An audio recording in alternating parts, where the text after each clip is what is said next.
بلاد الغال تحكمها أسرة من الجرمان، وهي مقسمة إلى مقاطعات يسمون الجنوبية منها سبتمان وقصبتها فرجون، ويليها من الشمال مقاطعة أكيتانيا وقصبتها تولوز، وهي مقاطعة كبيرة يحكمها أمير إفرنجي يدعى الدوك أودو، ويحدها من الشمال نهر اللوا، ومن الشرق نهر الرون، ومن الجنوب جبال البيريني، ومن الغرب الأوقيانوس. ويلي أكيتانيا من الشمال مقاطعة نوستريا ثم أوستراسيا، ويحكمها الدوق شارل، وكل حاكم أو دوق يسعى للاستئثار بالسلطة والطمع في الكسب. أيها القائد السمح، لقد تمكنت بعون الله تبارك وتعالى من إعادة النظام إلى نصابه في الأندلس بحنكتك الإدارية ودرايتك الحربية، لذلك أقترح عليك تأديب العصاة القوط الشرقيين. هذا ما دعوتكم من أجله أيها القائد عبد الرحمن الغافقي.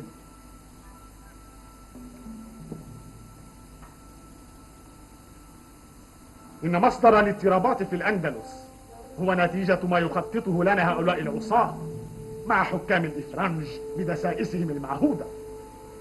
فليكن هدف الحملة واضحا لدينا، وهو إدخال الرعب في قلب الدقيات المجاورة لئلا تفكر بتهديد الأندلس، وهذه الحملة تثبت الاستقرار في الأندلس وتحسن أوضاعها من جهة أخرى. إذن إلى الجهاد في سبيل الله وفتح بلاد الغال.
سقطت ناربون إذن بيد العرب، لا شيء سيوقفهم من الزحف إلى الداخل.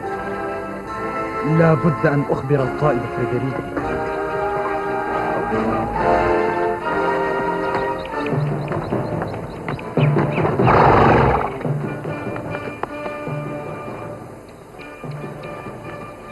لقد نجحت الخطة تماما يا عبد الرحمن، وسيطرنا على سبتمانيا بمقاطعاتها السبع بعد حصارها 28 يوم. الحمد لله. وهكذا نأمن على حدود أندونيسيا الساحلية ونحقق لها مزيدا من الاستقرار. خطوتنا التالية طلوزة بإذن الله.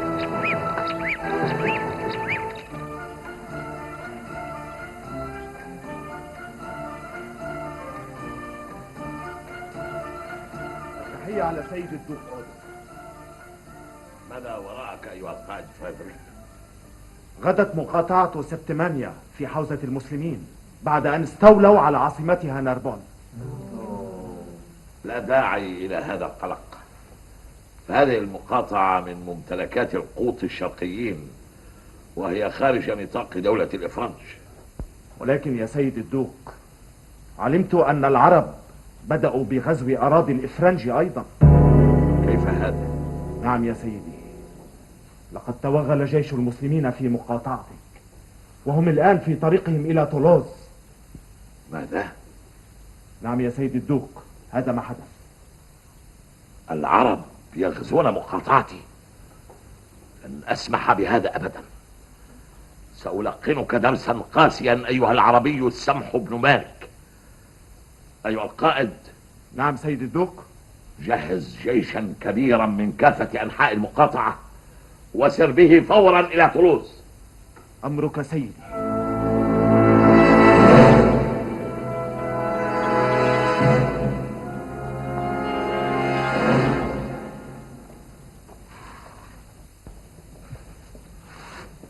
اسمع أيها القائد عبد الرحمن، يجب الزحف على طولوز عاصمة الأكواتيين ومحاصرتها. ما رأيك أيها القائد بالاستعانة ببعض الفرق التي تركت للحماية في المدن التي تم فتحها قبل الهجوم على المدينة؟ لا يا عبد الرحمن، يجب ترك هذه الفرق في مكانها للحماية. ولكن أيها القائد، إن نسبة جيش المسلمين إلى جيش الأعداء كنسبة 1:10.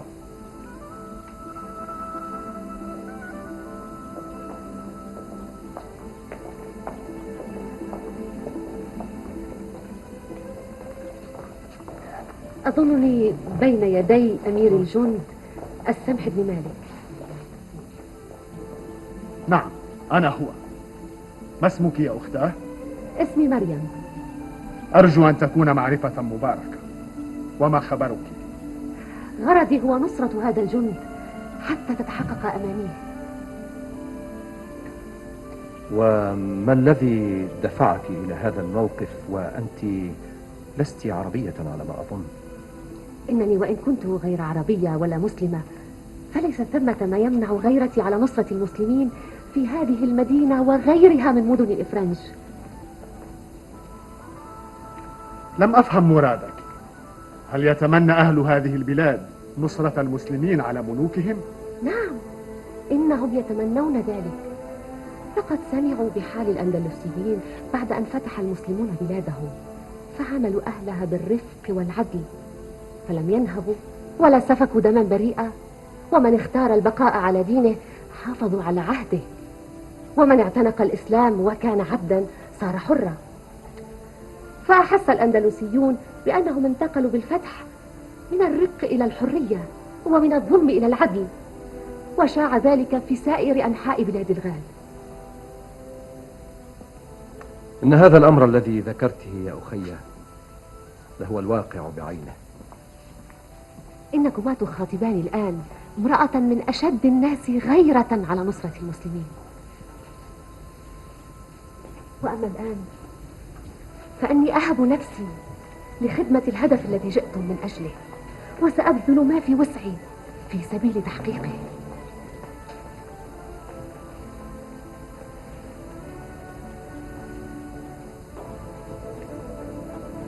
صدق وصادفنا من ادعى الترحيب بنا، ثم بعد فترة تبين أنهم... لك الحق بوضع الشكوك والحذر، فمن كان قائدا لمثل هذا الجند لا ينجو من أهل الخداع والدسائس. على كل حال أنا الآن ماثلة أمامكم، والأيام الآتية ستكون الحكم وتثبت صدق ما أقول. وما الذي تستطيعين إعانتنا به أثناء الفتح الجديد؟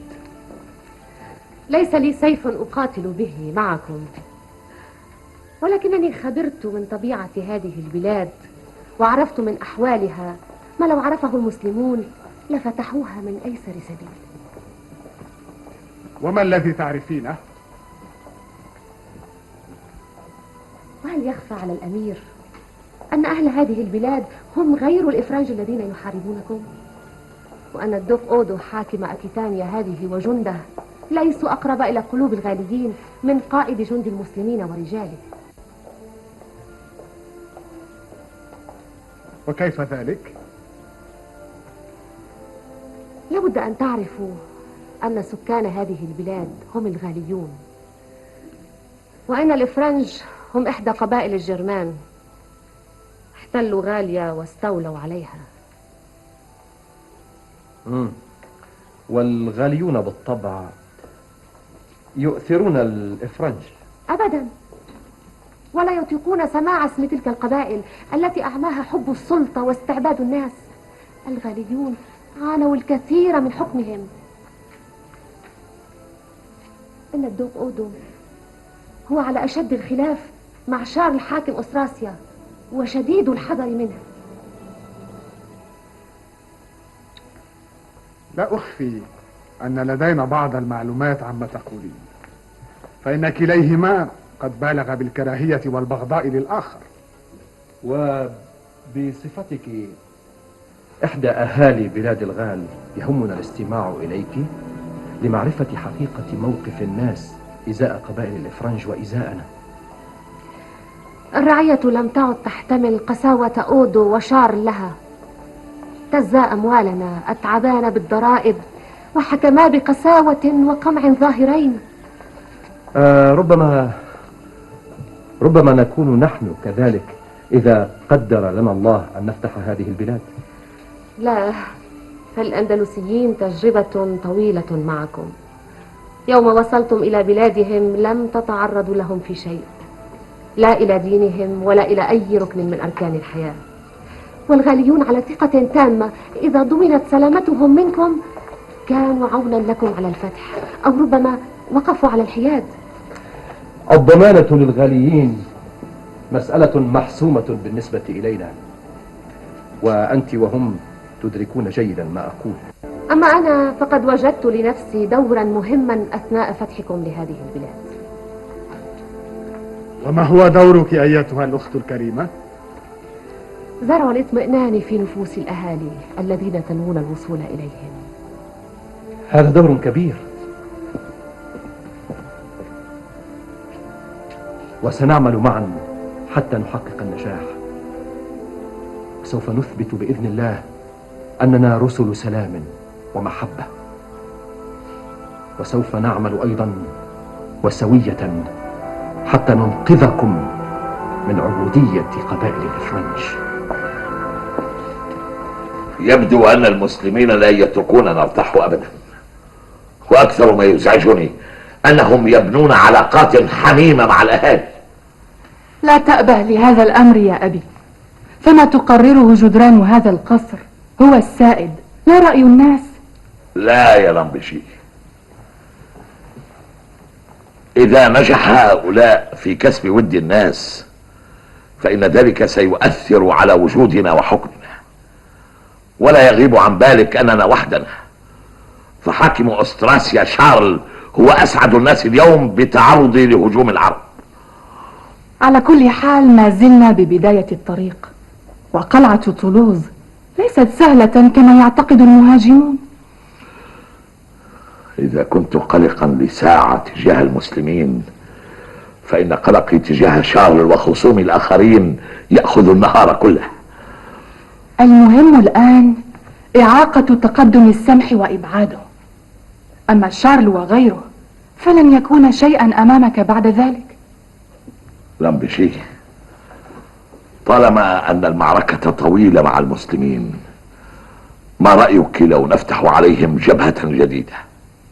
جبهة جديدة؟ أين؟ هناك في عقر دارهم في بلاد الأندلس، وأفضل جبهة لنا هي أن نشتت وحدتهم ونشق صفوفهم. فكرة ممتازة، وإن كانت تحتاج لبعض الوقت، لكننا إذا درسناها جيدا لابد وأننا سننجح بشق صفوفهم.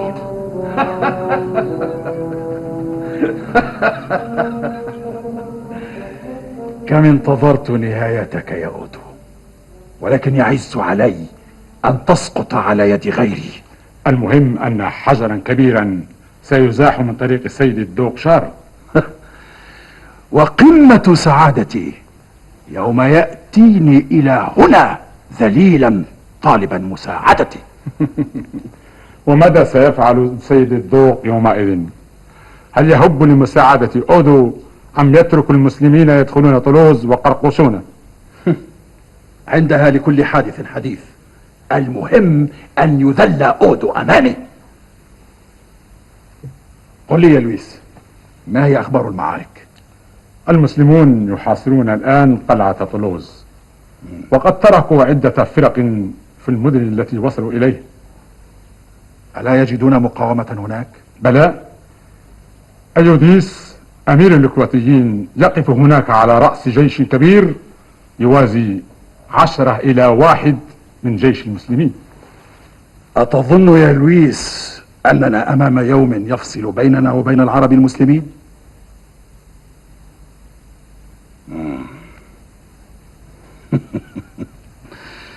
إذن لابد لأودو أن يلجأ إلي، ولابد لأيوديس أن يستنجد بي أيضا. ساحة المعركة هي التي تقرر كل شيء، والأيام القادمة ستحمل إلينا الكثير من المفاجآت.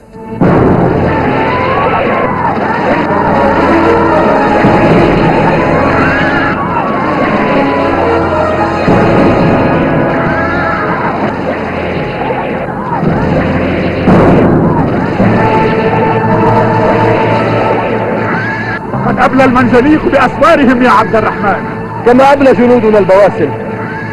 لقد أوشك التموز على الاستسلام أيها القائد.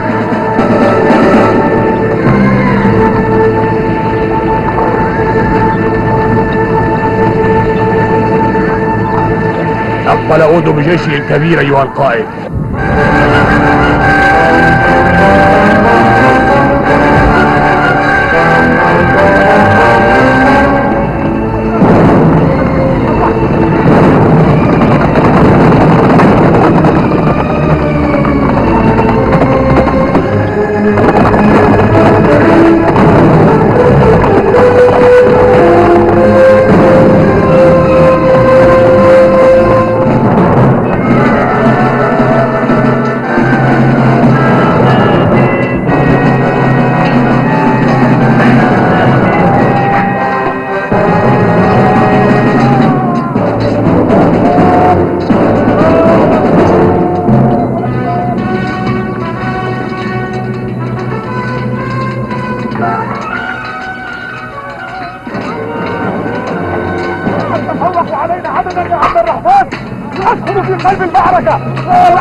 مريم، كيف أصبحت أحوال المعارك بين جيش المسلمين والإفرنج؟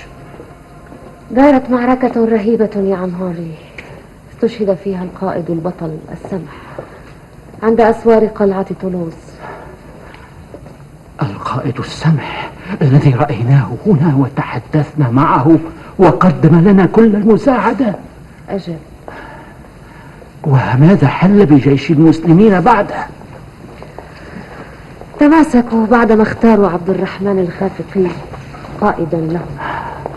عبد الرحمن الغافقي، نعرفه، مر أيضا من هنا وكان مثال القادة الشرفاء. وأكمل مسيرة القائد الشهيد، كما رأيتموه لا يقل عنه جرأة وبسالة. إذن جيش المسلمين يقوده الآن القائد عبد الرحمن الغافقي. لا يا عم هاري، القائد عبد الرحمن لم يبقى في منصبه سوى أشهر، لأن أمير أفريقيا عين مكانه قائدا جديدا. ومن هو هذا القائد الجديد؟ إنه القائد عنبسة. عنبسة. هل نعرفه أيضا يا مريم؟ قائد جيش المسلمين الجديد لا يقل جرأة وبسالة عن القائد السمح الذي عرفناه.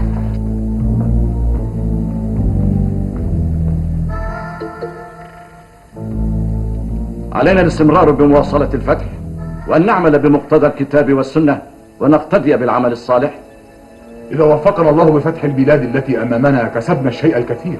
أهمها نشر راية الإسلام فوق ربوع يسيطر عليها الوثنية وأهل الشرك، وأن يكون توجهنا واحدا ينصح أحدنا الآخر، وإن كنت مخطئا فنبهوني.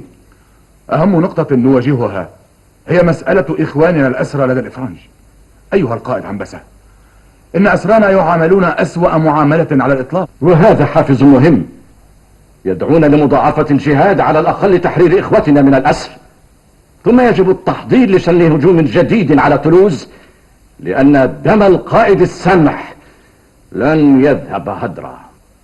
إذن علينا بوضع خطة شاملة تمكننا الوصول إلى قرقشونة. أحسنت، فقرقشونة هذه هي مفتاحنا للوصول إلى بلاد الغال كافة.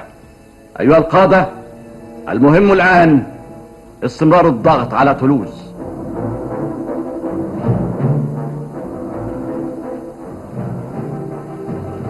لقد نجحت الخطوة الأولى من خطتنا يا لامبشي، ولو عملنا بهذا الاتجاه منذ زمن لوفرنا الكثير من المتاعب علينا.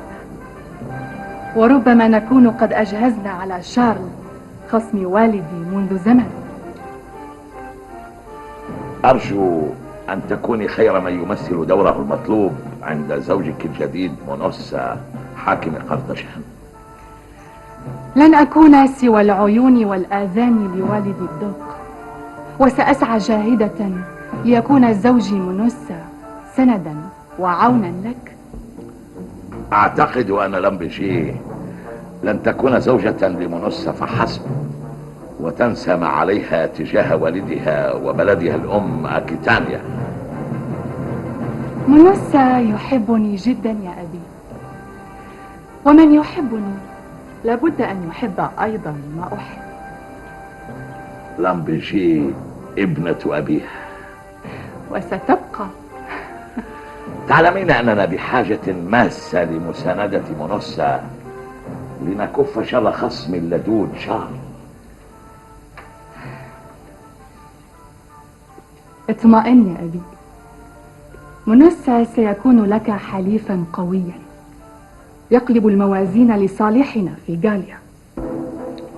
وخير ضمان لهذا معاهدة بيننا وبينه تضمن أمن حدودنا مع المسلمين، لنوجه قوانا معا نحو شارل ومقاطعة أستراسيا. سنتفرج عليك يا شارل.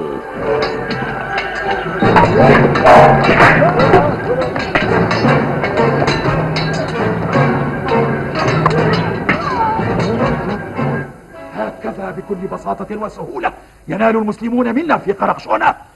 يبدو أنهم وجهوا كل قواتهم إليك. إنها معركتنا فعلا يا سيدي. أودو نجح بتحسين علاقاته معهم ودخل بهدنة طويلة. هذا ما لم أحسب له حسابا.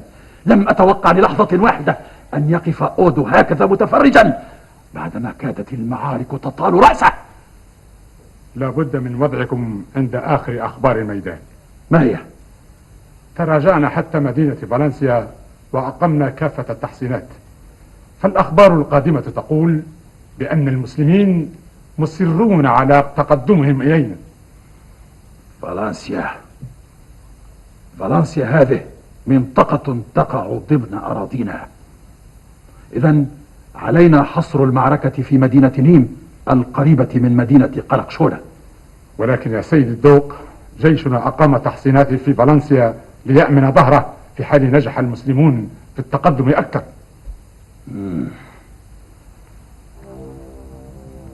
لا بأس، شرط أن يكون تواجد جيشنا هناك مؤقتا ريثما تنجلي نوايا المسلمين الجديدة.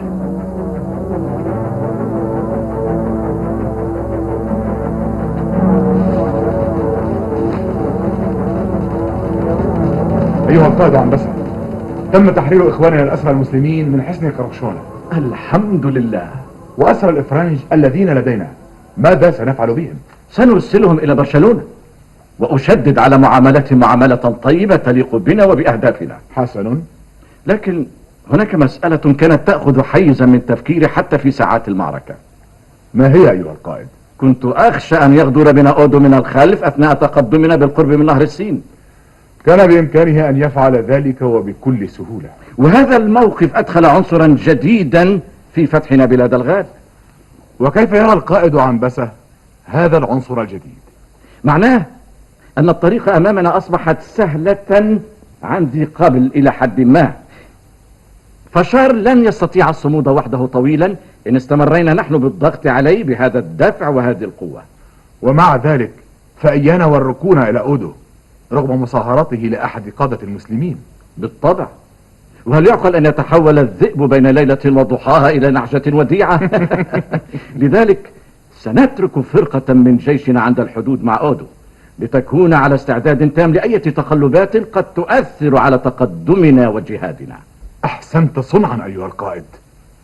أيها القائد الأدرح، جهز الجيش لنمضي نحو نيم، ثم نصعد بعون الله مع النهر حتى نبلغ مدينة ليون.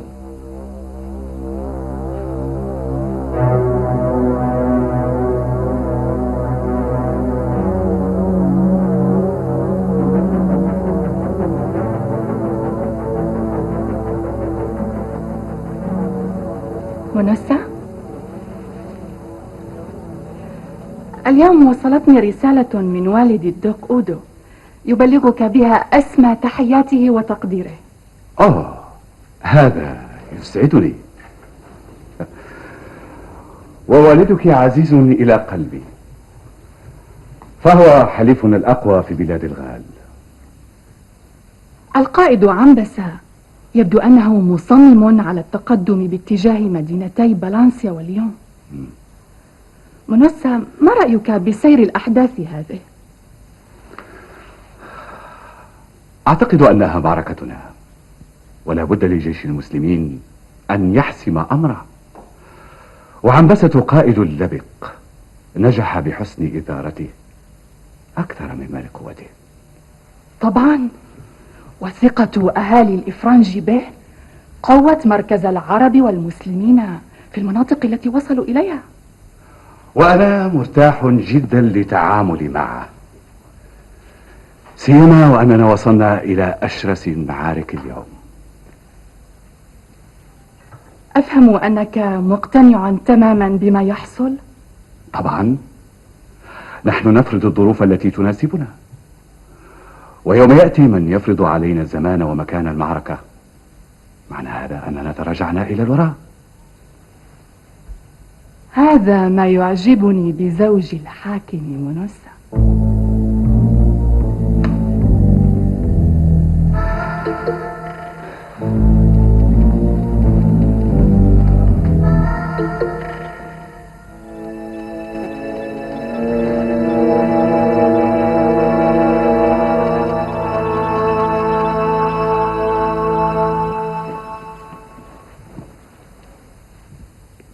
لما تأخرت يا لويس؟ سيدي الدوق، بكل أسف سقطت فالنسيا وتهاوت أمنع حصونها أمام المسلمين. ماذا؟ ومع ذلك المعركة لم تنتهي بعد، رغم توقف جيش المسلمين بين مدينتي فيين وليون. لا بد من الصمود، لدينا البدائل. وكيف ذلك يا سيدي؟ المسلمون يقاتلوننا داخل أرضنا، ومعنى هذا أننا في وضع غير منهار رغم كل ما حصل. الجندي الذي يقاتل داخل أرضه أفضل حالا من الجندي الذي يقاتل خارج أرضه. ربما. لويس، ما حصل ليس هزيمة. هيا ادعو إلى اجتماع لحكام المقاطعات كافة. ولم الاجتماع يا سيدي؟ ألا يعرفون ما حل بنا؟ ألم تصلهم أخبار ونتائج المعارك الضارية التي قامت بيننا وبين المسلمين؟ يجب وضعهم جميعا أمام مسؤولياتهم، فخيول المسلمين ستدق أبوابهم جميعا. هل أبلغ الدوق أودو بأمر هذا الاجتماع؟ لا. أليس أودو حاكما لمقاطعة أكيتانيا؟ إنه حليف المسلمين، يكفي أنه زوج ابنته لعثمان بن نسعة حاكم قردجان، وبدلا من دعوته إلى الاجتماع تجب محاكمته والاقتصاص منه.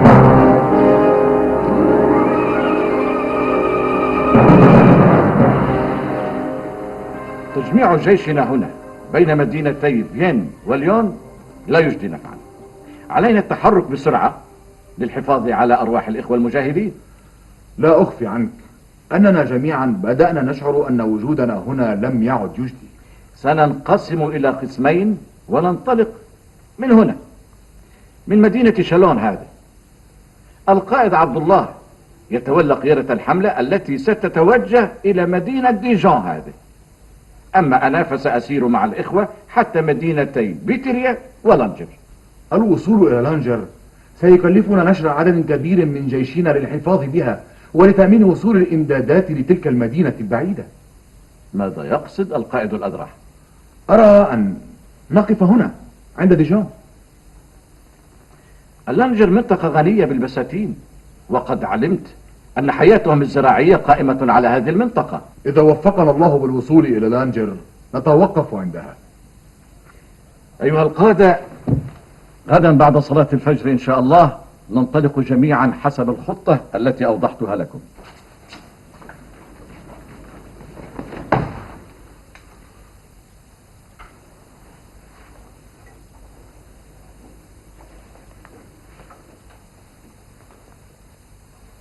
ما اسمك ايه؟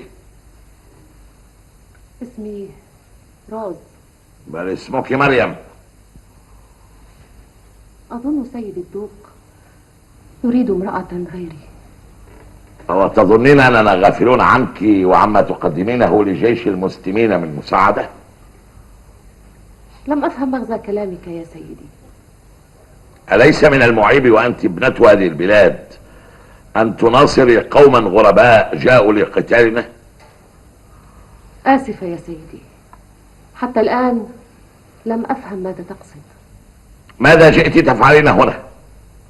أنا من رعايا هذه البلاد ولي الحق بالتجوال. هذا غير صحيح. لقد جئت لتحريض الناس ضدنا ولإقناعهم بالالتفاف حول المسلمين. لدينا كافة المعلومات عنك، لا داعي للإنكار. وماذا عساي أن أقول طالما تعرفون كل شيء عني؟ أنت بحكم المقبوض عليك يجب أن تنالي جزاءك كي تكوني عبرة لمن يمد يده لأعداء البلاد.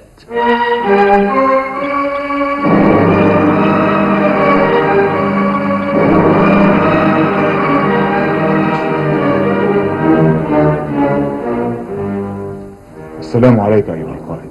وعليك السلام ورحمة الله وبركاته. لدي أنباء سيئة لا بد من نقلها لك. خيرا إن شاء الله. الأنباء تشير إلى عودة الاضطرابات في الأندلس.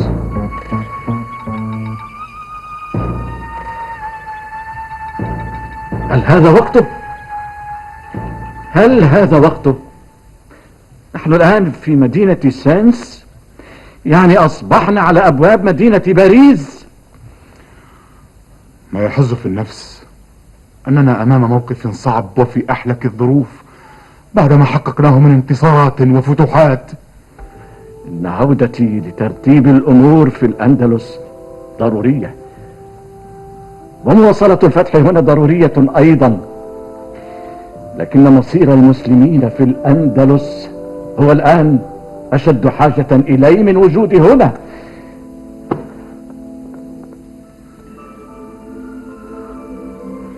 أيها القائد،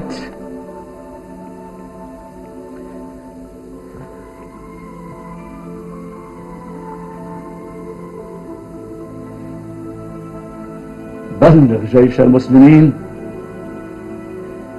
بلغه أصعب قرار اتخذه عنبس في حياته، وهو العودة إلى الأندلس.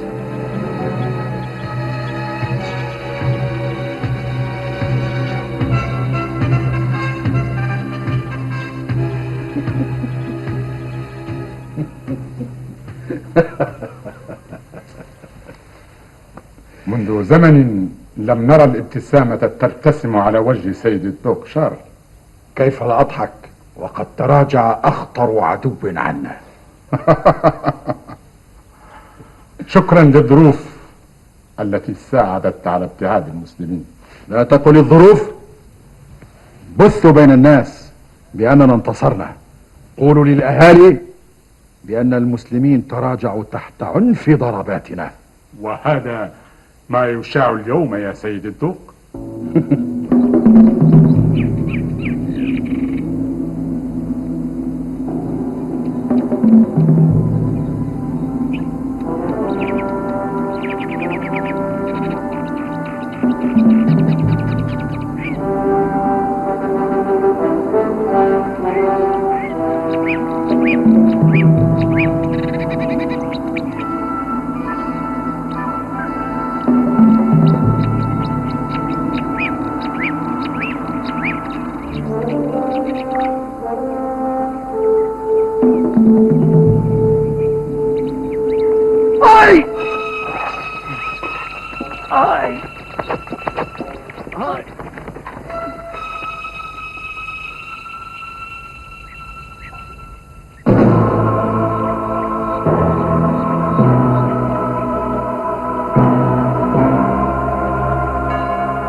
ألاحظ أنك تكثر الجلوس وحدك هذه الأيام، وليس من عادتك أن تتركني لفترات طويلة كما تفعل الآن. أتلاحظين ذلك يا لمبيكي؟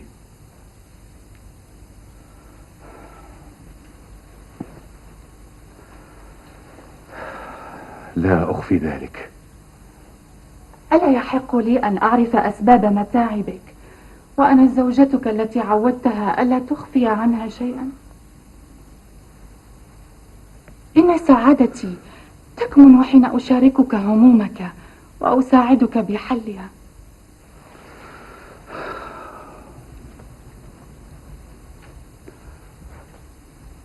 منذ سنوات، أي منذ استشهاد القائد عنبسة وما أعقبه من قادة لجيش المسلمين، كنت بغاية الراحة ومددت يدي للجميع.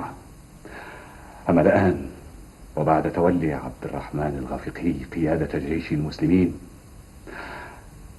أشعر أن وجوده يزعجني ولست متحمسا للتعاون معه. ولا أجد ذلك سببا لانزعاجك الدائم.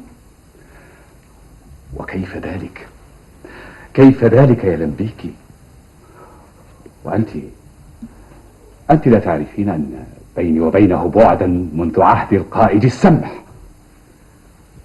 عودني زوجي منسى ألا يشغل باله بأمور صغيرة تكون دافعا لإزعاجه.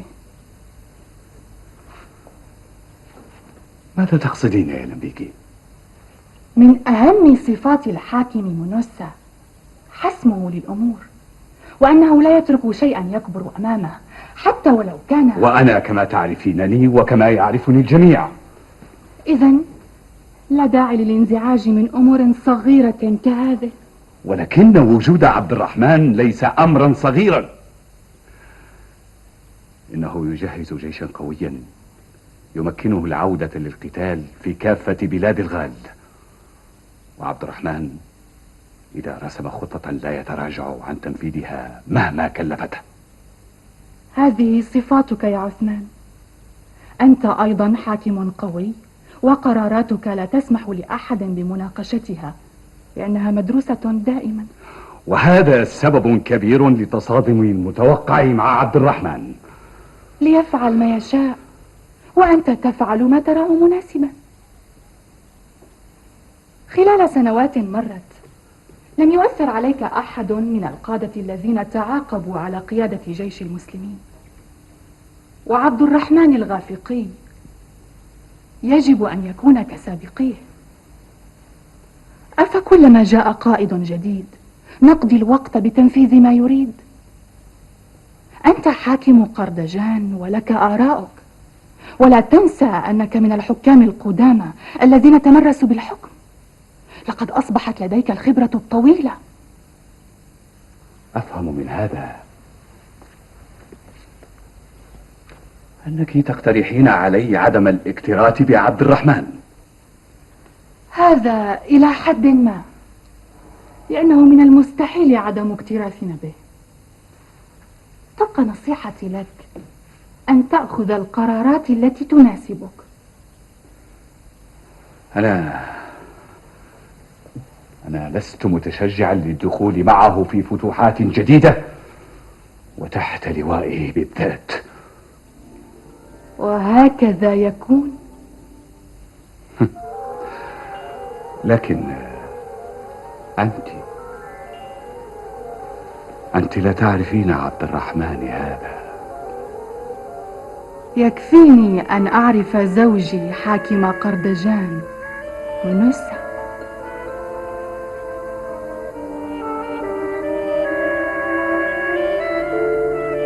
مسألة استمرارنا بالجهاد مؤكدة، ولن نضيع الوقت بمناقشتها، ولكني أرى أن نلتفت إلى أوضاعنا الداخلية، لأنها إن استقرت أعطتنا زخما قويا للانطلاق. هذا ما ثبت خلال سنوات الفتح التي عشناها. بعد الجولة التي قمت بها على المناطق والمدن، وبعد استماعي إلى شكاوى الناس التي انهالت علي من كل جانب، قررنا ما يلي: عزل القضاة الفاسدين، إقالة الحكام الذين أساءوا وأخلوا بواجباتهم، إعادة النظر بالإدارة المالية فورا، والعمل خلال أسبوع لتعيين الرجال المشهود لهم بالمكانة وحسن السيرة والعمل. الجميع متساوون دون تمييز بين عرق أو دين. الحمد لله. إن الأحداث علمتنا ألا نهمل كبيرة أو صغيرة. إن مهمة إعادة تنظيم أوضاعنا الداخلية مطلب يسعى إليه الجميع. بعد تنفيذ هذه القرارات ننصرف إلى حماية حدودنا الشمالية مع الإفرنج وتقوية الجيش. وثقتنا كبيرة بأن العديد من الرجال سيتقدمون للتطوع تحت قيادتكم الحكيمة. نسأل الله تعالى أن يعيننا على تحمل الأعباء الكبيرة. كم أنا بشوق كبير إلى إحراز انتصارات جديدة لجيش المسلمين على أعدائه.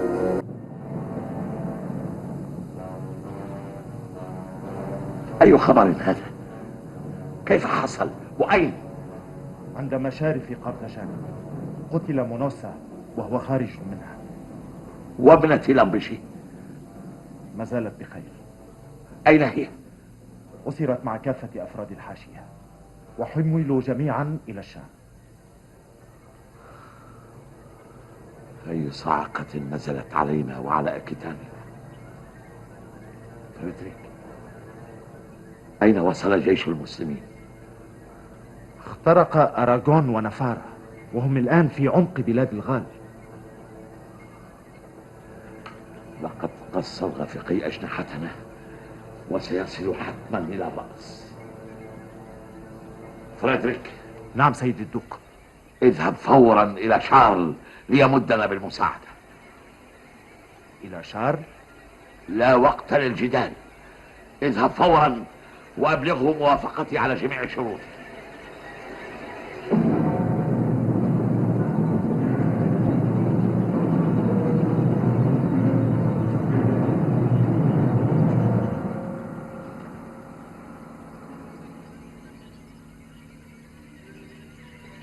وسنترك حاميات في المناطق التي أعاننا الله على فتحها. ليون، بيزانس وسانس. أجل، حتى لا ننشغل عن بلوغ باريس قلب بلاد الإفرنج.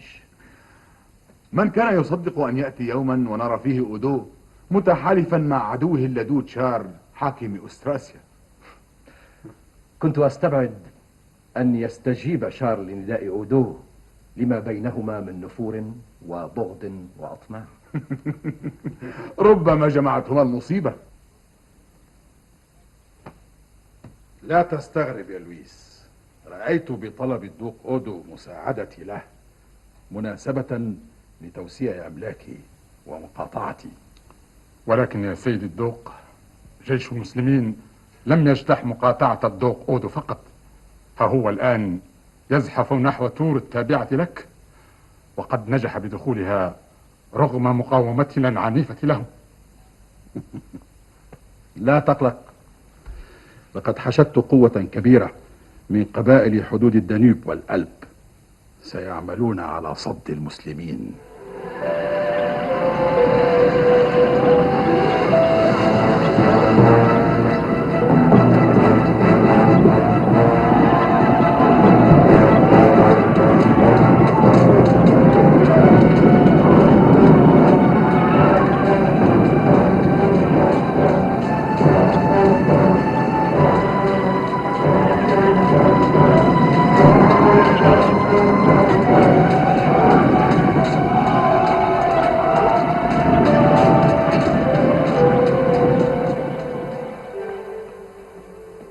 وجه الدوقشار على رأس قوة كبيرة وخاض أشرس معركة. شيء لا يصدق. أي جيش نواجه؟ لا خيار لنا إلا مقاومتهم. أجل، وسيكتب التاريخ يا فريدريك بأن العرب المسلمين دقوا أبواب قلب بلاد الغال، باريس. أهلا بجيش المسلمين. أهلا بجيش المسلمين. أهلا بجيش المسلمين مرة أخرى في بلاد الغال. كم انتظرنا هذا الفتح الكبير. بارك الله فيك يا أختاه. ألست؟ أجل مريم، أما زلت تذكرني أيها القائد؟ أجل يا أختاه، كيف أنساك وأنت مثال شعب الغال الطيب الذي جئنا لإنقاذه من أنياب حكام الإفرنج. هذه أمنية كل من يعيش في هذه البلاد، وأمثالي ما زالوا على استعداد ليكونوا مثلكم رسل محبة. اعلمي يا أختاه أن هدفنا هو محاربة الظلم وأهله ومناصرة الحق وأهله، واعلموا أيضا أن هدف فتوحاتنا هو إخراج الناس من الظلمات إلى النور. همنا الوحيد يا مريم هو تطبيق ما أمرنا الله تعالى به في كتابه الكريم. بسم الله الرحمن الرحيم. قل آمنا بالله وما أنزل علينا وما أنزل على إبراهيم وإسماعيل وإسحاق ويعقوب والأسباط وما أوتي موسى وعيسى والنبيون من ربهم لا نفرق بين أحد منهم ونحن له مسلمون. صدق الله العظيم. صدق الله العظيم.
تحلو الحياة